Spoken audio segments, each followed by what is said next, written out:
Imagine going to the bathroom, sleeping, arguing with your partner, and sharing your most personal moments, all while surrounded by dozens of other people.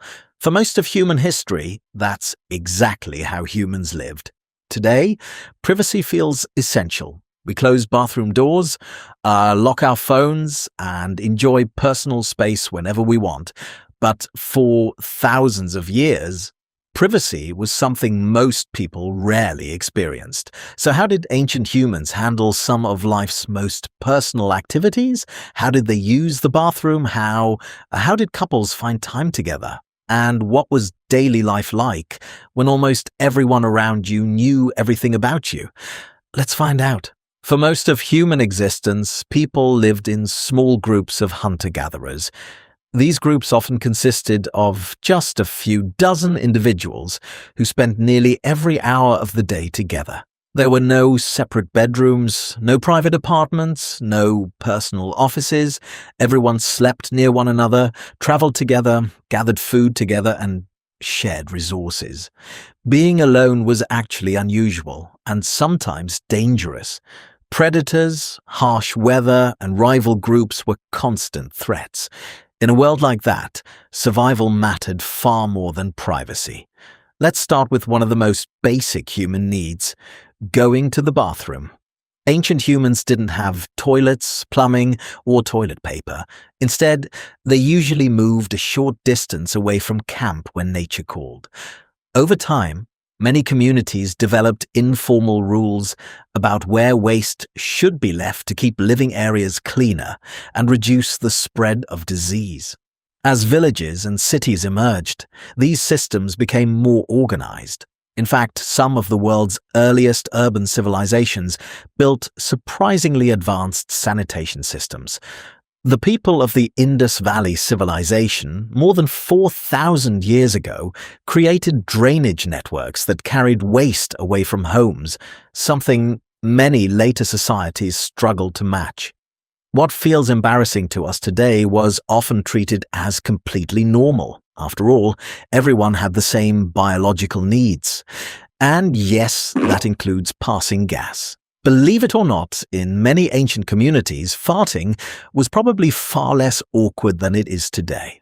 Modern societies place heavy emphasis on etiquette and personal boundaries. Ancient people often had different priorities. If you spent your days outdoors, surrounded by the same small group of people, a random fart probably wasn't the most memorable thing that happened. But if using the bathroom without privacy sounds uncomfortable, wait until you hear how couples managed their relationships. Without private bedrooms, how did they find time alone? The answer is simpler than you might think. In hunter-gatherer societies, people regularly left camp to gather food, collect water, hunt, or perform other tasks. These activities naturally created moments when couples could spend time together away from the group. Even in larger settlements, privacy existed in a different form. People understood social boundaries long before they had walls and locked doors. Anthropologists studying traditional societies have found that many cultures developed unspoken customs that respected intimate relationships. Family members often knew when a couple wanted personal time and simply chose not to interfere. What's important to remember is that our modern expectation of complete privacy is actually very recent. For thousands of years, humans adapted to living in close quarters. Children grew up witnessing everyday life unfold around them. Communities were generally more familiar with the realities of human existence, from birth and illness to aging and death. As civilizations grew larger, attitudes slowly began to change. Ancient cities in Mesopotamia, Egypt, Greece, and Rome introduced more complex homes and public infrastructure. Wealthier families sometimes had separate rooms, enclosed courtyards, and areas reserved for specific activities. But even then, privacy remained limited compared to modern standards. Many Roman cities featured large public bathhouses where people gathered to bathe, exercise, conduct business, and socialize. These spaces could be crowded with hundreds of people at a time. To modern visitors, that might sound uncomfortable. To the Romans, it was simply part of daily life.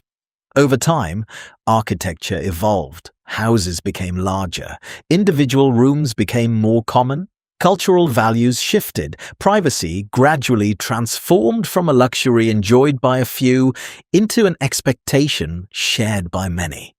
Today, we can spend hours completely alone if we choose. We have private bathrooms, personal devices, headphones, passwords, and entire rooms designed to separate us from others. But for most of human history, people lived very differently. They shared their homes, their daily routines, their struggles, and sometimes even their most awkward moments with the people around them. And somehow, humanity managed just fine. So the next time you're grateful for a locked bathroom door or a quiet room of your own, remember that your ancestors spent thousands of years without either one. Privacy may feel essential today, but for most of history, it barely existed. And yet, people still found ways to live, love, laugh, build civilizations, and occasionally embarrass themselves, just like we do now.